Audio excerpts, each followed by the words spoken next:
Boa noite, Mônica e Thaís. Mais um vídeo sobre geografia. Dessa vez falando sobre a parte do livro que a gente precisa estudar, a partir da página 106. Então vamos começar. Começando pelos agentes externos. Roda a vinheta aí.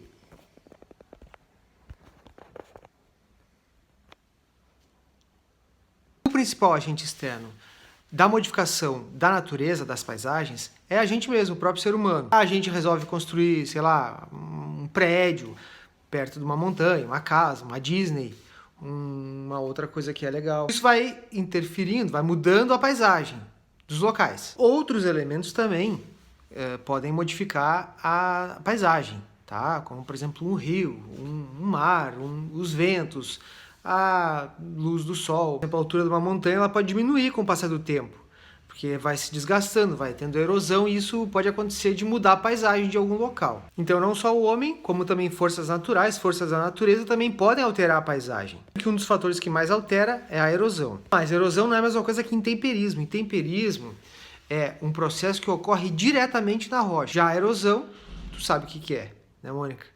Essa tu sabe. O intemperismo é sempre o início de um processo maior, que depois continua com a erosão. O intemperismo físico, ele não altera a composição da rocha, mas ele provoca uma lenta desintegração dela. Ela vai aos poucos se desintegrando. Se falar em intemperismo físico, geralmente é por causa da água, ou porque a água aqueceu e mudou a temperatura da rocha, ou porque a água congelou e também mudou a temperatura da rocha. O temperismo biológico pode ser por uma ação dos seres vivos, como por exemplo as plantas, os animais, até mesmo a gente. Outro, o que é a sedimentação? Sedimentação é o depósito dos sedimentos que sobram da erosão. Ele geralmente vai para os lugares mais baixos, como o leito do rio, a parte de baixo do rio, ou de repente um lugar que seja mais... tem uma depressão ali naquela região. A água está sempre ligada a isso. A água está muito ligada com as mudanças da paisagem. Ela está tanto na erosão quanto no intemperismo. Quando a água penetra na rocha e dissolve os minerais daquela rocha, isso é intemperismo químico. Importante também saber o que é lixiviação, que é a lavagem dos solos. Olha a lixiviação, lixiviação. Os rios também contribuem muito para mudar o relevo de um lugar. Quanto mais inclinado for o rio, a descida do rio, tá? Mais sedimentos ele leva, mais coisa ele leva para baixo. Vai chegar num lugar que o rio não vai ter condições de transportar todo esse material, e isso vai se formar um depósito de sedimentos da erosão. Esse material que vem rio abaixo, ele por muitas vezes ele não chega no mar e acaba acontecendo o processo de assoreamento, que é justamente esse local onde fica o depósito de todos esses sedimentos que estão descendo. Outro assunto, movimentos de massas. Massa de novo, fome de novo. Pode ser, por exemplo, os escorregamentos ou os deslizamentos de terra. Grandes quantidades de volume de terra ou de rocha começam a descer, a desabar, a querer ir para outro lugar porque o solo não está aguentando. Então por que é importante uma cobertura vegetal para evitar erosão? Uma grama, umas árvores, uma cobertura de plantas, de muitas plantinhas, por exemplo, faz com que se criem muitas raízes, várias raízes pela terra. Isso faz com que o solo se mantenha imóvel, faça com que ele não deslize, por exemplo. E tudo que se puder fazer para evitar erosão, por exemplo, na cidade grande, se dá um deslizamento de terra, isso pode machucar alguém ou até mesmo cair em cima de alguma casa, de algum prédio, enfim. A população de baixa renda, por exemplo, os mais pobrinhos, acaba que não tem muita opção de terreno para se mudar, para morar, construir. Então, às vezes, eles acabam tendo que ir morar em locais mais perigosos, que porventura pode acontecer um escorregamento, um desmoronamento. Voltando ao intemperismo, com o intemperismo as rochas elas são diminuídas, elas são fragmentadas. E esses pedaços de rocha, elas acabam formando o solo daquele lugar, como que é a terra daquele lugar. Dependendo de como se formou esse solo, isso vai ser fundamental para definir, e isso com base em estudos, se aquele tipo de solo que se formou é um solo que porventura vai dar bons frutos, se vai poder plantar determinado tipo de de produto, determinado tipo de fruta ou de legume, enfim. Outro assunto que a gente precisa falar são os tipos de relevo. Tem alguns que a gente já falou. São 4. Montanhas, planícies, planaltos e depressão.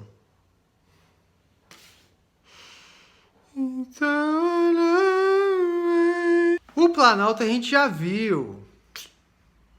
Nem vamos gastar tempo estudando de novo o planalto. 3 tipos: serra, morro, chapada. Gastamos tanto tempo assim. Foi tri rápido. As planícies são lugares que são planos, só que diferente das chapadas, que são em locais mais altos, em cima de locais mais altos, as planícies elas são em locais mais baixos. As depressões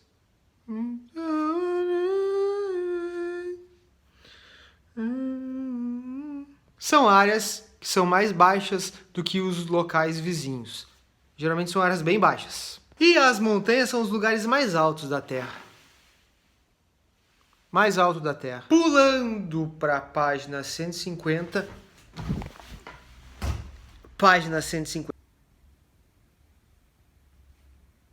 A gente encontra a diferença entre clima e tempo, que a gente já falou mais de uma vez. Mas tem 2 coisas que eu quero acrescentar. Primeiro é que o clima é um estudo de pelo menos os últimos 30 anos. Para se definir o clima de uma região, estuda-se as cartas meteorológicas, além dos gráficos de temperatura e também de chuva. O que são essas cartas? É um mapa que mostra o movimento das massas de ar e também da pressão atmosférica. Depois a gente deveria estudar a previsão do tempo, que a gente já estudou, a atmosfera, que a gente já estudou, a temperatura, que a gente já estudou, as precipitações, pressão atmosférica, ventos, tornado, já estudamos, e chegamos na altitude. Isso sim a gente precisa estudar. Por que quando a gente sobe uma montanha, a temperatura cai? Porque tem menos ar. E isso faz com que aquele lugar, aquela atmosfera dali, não consiga reter a caloria que é enviada pelos raios de sol. Que é enviada não, né? Porque, não é WhatsApp.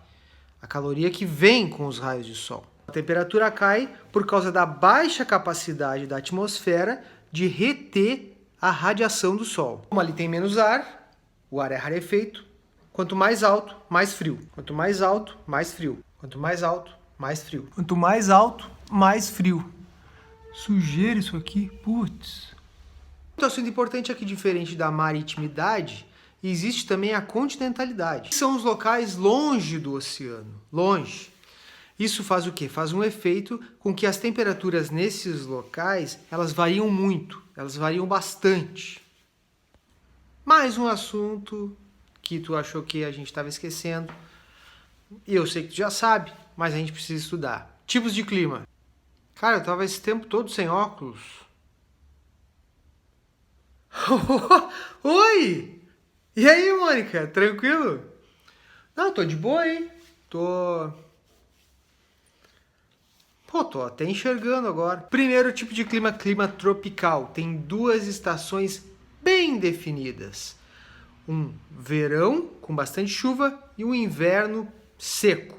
Segundo tipo de clima, clima subtropical. Fica bem próximo dos trópicos, por isso que tem esse nome. Também tem 2 estações bem definidas, sendo que no verão as temperaturas são altas, é calor, e no inverno as temperaturas são baixas, é frio. E a chuva, ela é bem dividida. E o terceiro tipo, o clima frio de montanha, que tem frio o ano inteiro, tá sempre frio,